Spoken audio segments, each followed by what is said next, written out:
Qa qëndërimi ka në mediat ruse e para në lidhje me konfliktin, dhe dyta, ti si gazetar që je, është e vërtet që Rusia vazhdon të respektuat e marrëveshjen që u nënshkrua midis presidentit Putin dhe Pezeshkian, që sa zgaboj, kështu që dhe presidenti Iran. Peshkani. Si quhet Kokamani, si pronuncimi sakt? Pezeshkian. Putini para 2 ditësh, si që thatë dhe ju më parë, foli me presidentin Pezeshkian edhe me Netanyahu, ku në radhë të parë ai do me thënë shprehu mbështetjen e plotë të Rusisë për Iranin, për popullin iranian dhe për kauzën e drejtë të Iranit, siç deklaroi Kremlini zyrtar. Nga ana tjetër, ai i transmetoi Bibi Netanyahut që Rusia dënon sulmin izraelit dhe nga ana tjetër e konsideron si domosdoshme ndërprerjen sa më të shpejtë të luftës dhe në uljen në bisedime ku Rusia mund të ofronte ndërmjetësi për të arritur sa më shpejt të mundur paqen. Kto janë ato leitmotivet kryesore të Kremlinit. Shtypi lokal në Moskë, në Rusi, është shumë kategorik dhe është komplet mbështet sigurisht Iranin. Dhe kuptohet që ka dhe lobe hebrej që japin analiza, që mundohen ta zbusin disi atë barbarizmin që ka shfaqur Izraeli, sidomos duke bombarduar edhe në sektorin Gaza, mirë po tashti, si që thanë dhe bashkëfolësit më parë, duke mos pritur një përgjigje të adekuate të Iranit, sepse Irani në fund të fundit nuk është as Hezbollah, as Hamasi, po është një shtet 80 milionësh me një fuqi potencial ushtarak të konsiderueshëm, që shanse e Izraelit ndoshta është dhe që ndodhet 1400 kilometra larg. E di çfarë thon Misha? E di çfarë thon Gojti Këshia?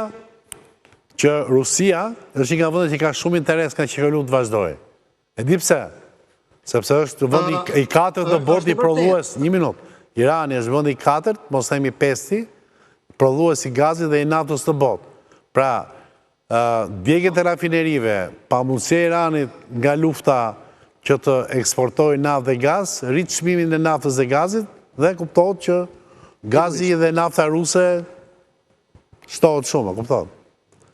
Jo vetëm ajo. Aty jemi bashkë me Shtetet e Bashkuara të Amerikës, pra fitim marrësit e luftës tashti kush janë? Janë Rusia vetë sigurisht, Shtetet e Bashkuara, Arabia Saudite, Katari, Bahreini, Emiratet, gjithë vendet që kanë, edhe Norvegjia, le ta themi. Por nga ana tjetër, desha të bëj një diçka, do me thënë sot ndoqja me vëmendje një intervistë tjetër të Netanyahut, ku ai deklaroi që neve vram ata fizikantët iranianë sepse ata ishin tamam si shkencëtarët e Hitlerit, që unë me kënaqësinë më të madhe tha do t'i vrisja dhe vetë, tha Bibi Netanyahu. Do me thënë ai do të vriste edhe von Braun, Werner von Braun, pra, shtyllën kurrizore të kosmonautikës amerikane.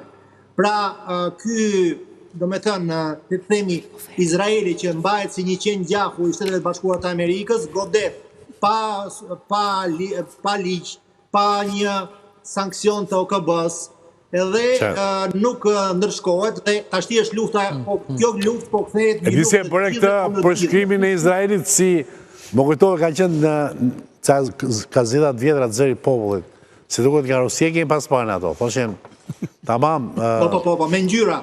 Jo me ngjyra, po thonin pikërisht që Izraeli është vegla e imperializmit amerikan në lidhje me mesme. Jo, do të thonë nga Rusia kemi marrë, dakor. Misa falenderoj. Në çik se që është Zagari, ise. Mirë, Zagari apo Tigri apo Luani apo nuk e dim, sepse në fakt të gjitha betejat që ka bërë 8 luftra ka bërë Izraeli, 8 ka fituar. Të themi, unë nuk po mbaj qëndrim, po them kronikën.